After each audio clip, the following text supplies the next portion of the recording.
So hello friends, welcome to the channel Athrider AK। So friends, आज बहुत दिनों के बाद आए हैं आपके पास, तो प्लीज़ सपोर्ट कीजिएगा और लाइक कमेंट एंड सब्सक्राइब ज़रूर से कर दीजिए। चलिए चलते हैं कहानी की ओर।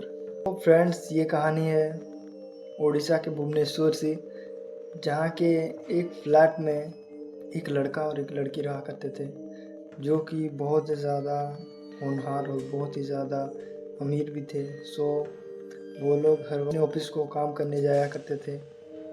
तो फिर एक बार क्या हुआ कि कैसी बात हुई कि जो उसका हस्बैंड था उस लड़की का, उसने उस लड़की को घर पे ही रहने के लिए कहा। सो वो घर पे रहा करती थी, किसी से मिलना जुलना नहीं था। सो वो बहुत ही ज़्यादा डिस्टर्ब रहने लगी। बाहर काम किया करता था, वो उसको काम करने भी नहीं दे रहा था, कहीं जाने भी नहीं दे रहा था। उसे कहता था कि बस तुम घर में बैठी रहो और आराम करो। पर लड़की, जो कि बहुत ही ज़्यादा बोर होती थी, तो उसने एक लड़के से बात करना शुरू कर दिया, जो कि बहुत ही ज़्यादा घटिया चीज़ है, नहीं करनी चाहिए।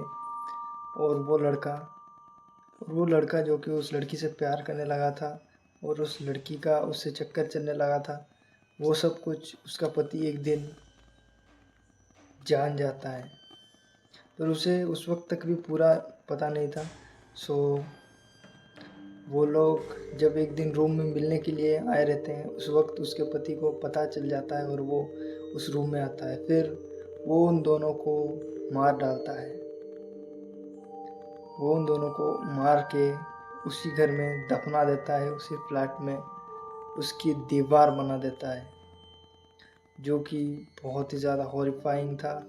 सो उसके बाद से वो फ्लैट छोड़ के सीधा चले जाता है और किसी को पता भी नहीं चलता है, और ना ही कोई केस करता है या फिर कुछ, क्योंकि किसी को कुछ भी पता नहीं रहता है।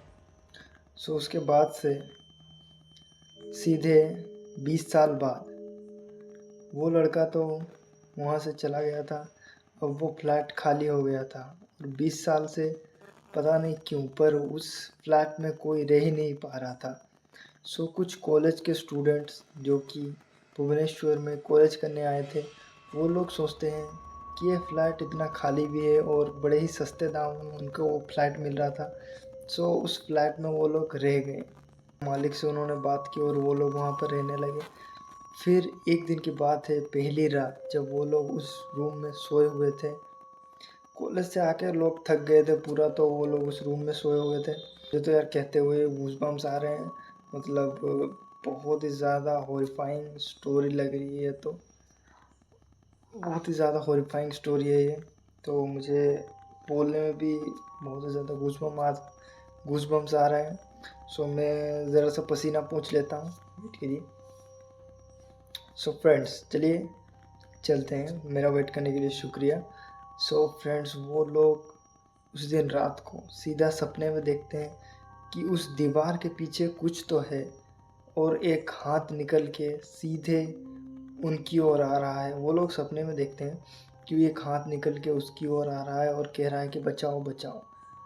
वो लोग डर जाते हैं और दोनों एकदम से चौंक के उठते हैं। एक टाइम में दोनों एक ही सपना देख रहे थे, जो कि बहुत ही ज़्यादा स्केरी था। वो लोग दोनों जब अचानक से उठते हैं, तो उसके बाद से वो लोग एक दूसरे को पूछते हैं, क्या हुआ, तू क्यों उठा? पर वो लोग पढ़े लिखे थे, तो वो लोग उस चीज़ों पे ज़्यादा विश्वास नहीं करते हैं। तो उसने कहा कि कुछ गलत सपना देख लिया था। दोनों ने बात की, फिर वो लोग सो गए। उस दिन उसके बाद से और कुछ नहीं। फिर वो लोग जैसे ही सुबह उठते हैं, वो लोग गए कोचिंग गए। फिर उसके बाद कोचिंग से वापस आए।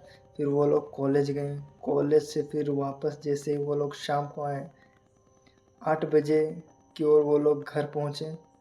और वो लोग देख रहे हैं, मतलब वो आ तो 6 बजे ही गए थे, और मतलब खाना वाना वो लोग तो आके नहीं बना रहे थे ना वहाँ, तो वो लोग होटल से खा के आते आते 8 बज गया। सो जैसे ही वो लोग 8 बजे वहाँ पर पहुँचे, और वो लोग देख रहे हैं कि मतलब उनके घर का जितना सामान था वो सब कुछ फैला हुआ है, बर्तन टूटे हुए हैं, बेड पूरा बिखर गया है इधर से उधर। तो वो लोग देख के बहुत ही ज़्यादा चौंक जाते हैं, क्योंकि वो तो रूम ताला मार के गए थे, ये सब कैसे हो गया? वो लोग उस मालिक को कंप्लेन करते हैं कि हमारे रूम में कोई घुस के ऐसे वैसे कर रहा है और आप लोग की कोई सिक्योरिटी नहीं है, कोई कुछ नहीं है। पर उस मालिक को भी बहुत अच्छे से पता था कि उस रूम में क्या हुआ है और क्या नहीं, क्योंकि 20 सालों से उस रूम में कोई भी आज तक रह नहीं पा रहा था। उन सब के साथ ये चीज़ें हो चुकी थी। तो मालिक कुछ नहीं बोलता है और कहता है मैं आगे से ध्यान रखूँगा। फिर उसके बाद वो दोनों सीधा रूम में चले जाते हैं। और उस रात जैसे ही वो सोए रहते हैं, वो लोग को फिर से वही सपना एक ही टाइम में वापस आता है। और वो रात जो कि उनके लिए बहुत ही ज़्यादा लंबी हो गई थी, वो लोग हर 10 मिनट में वो सपना देख रहे थे, उठ रहे थे, हर 10 मिनट में वो सपना देख रहे थे, उठ रहे थे। मतलब वो लोग उस रात सो ही नहीं पा रहे थे। फिर करीबन रात के 2 से 3 बजे उन्हें एक आवाज़ आती है और वो उस आवाज़ में कहते हैं कि इस घर से चले जाओ वरना तुम लोगों को ख़त्म कर दूँगी। वो लोग पहले तो बहुत ही ज़्यादा सुन के डर जाते हैं।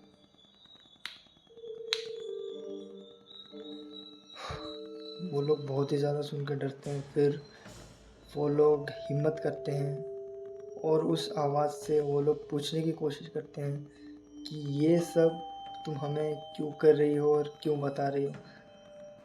मतलब किसी का तो दिमाग ही ख़राब हुआ रहेगा जो उस जगह में इतने बातें सुनने के बाद उस जगह में रहेगा।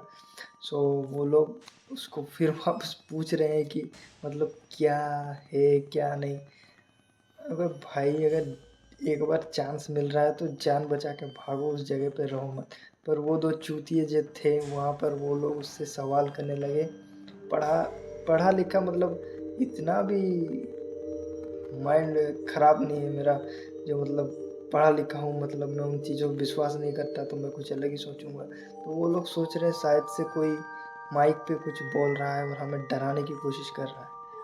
और वो लोग इस तरीके से उसकी पूरी स्टोरी पूछ लेते हैं कैसे क्या हुआ और किस तरीके से उसके पति ने उन्हें मारा, वो सब कुछ वो कह देती है। फिर उसके बाद उन लोगों को वार्निंग देती है वो भूत कि यहाँ से चले जाओ वरना बहुत ही ज़्यादा बुरा होगा तुम्हारे साथ। तो वो लोग सोचते हैं अभी कहाँ से तू माइक लगा के बोल रहा है और ऐसे वैसे मतलब हम लोगों को डराने की कोशिश कर रहा है। तो वो लोग कुछ नहीं मानते। जैसे ही उन दोनों किचन की ओर जाते थे, मतलब किचन में जो एक दीवार था उस दीवार के पीछे उन लोगों को उसके पति ने काट के चुन दिया था। तो वो लोग उस दीवार के पास से जाते हैं और कहते हैं देखो आपने स्पीकर लगा के यहाँ से बोल रहे हो तो हमें सब पता है, तो प्लीज़ वहाँ से निकल जाओ तुम लोग। तो वो लोग छूते हैं यार, मत नहीं मानते हैं। तो वो लोग जैसे ही उस पास में पहुँचते हैं और ऐसे हाथ लगाने की कोशिश करता है एक जन, तो उसका हाथ वहाँ अटक जाता है। फिर और एक जन उसको बचाने के चक्कर में उसका हाथ पकड़ता है, उसका हाथ उसमें अटक जाता है उसके हाथ में। फिर दोनों का हाथ वो लोग छुड़ा नहीं पा रहे थे। फिर वो बोलती है मैंने तुम लोगों को बोला है तुम लोग चले जाओ पर तुम लोग हमारी बात नहीं मान रहे हो। फिर वो लोग कह रहे हैं अबे हाँ यार हाथ कैसे चिपक गए, यहाँ से निकलना पड़ेगा, ये क्या है। तो वो लोग बहुत ही ज़्यादा डर के वहाँ से निकलने की कोशिश करते हैं पर उनका हाथ वहाँ से निकल ही नहीं रहा था। फिर वो लोग जो भगवान को याद करते हैं, हनुमान चालीसा पढ़ने लगते हैं, फिर भी उनका हाथ वहाँ से नहीं छूट रहा था। फिर अचानक से 2 से 3 बार वो लोग हनुमान चालीसा पढ़ने के बाद उनका हाथ वहाँ से छूट गया।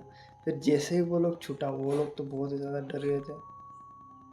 फिर वो लोग वहाँ से भाग रहे, ऐसा भागे यार कि बोलो ही मत। फिर सीधे जाके सिक्योरिटी गार्ड के पास वो लोग बोल रहे हैं उस रूम में ऐसी चीज़ें हैं और तुम लोगों ने हमें कुछ बताया नहीं।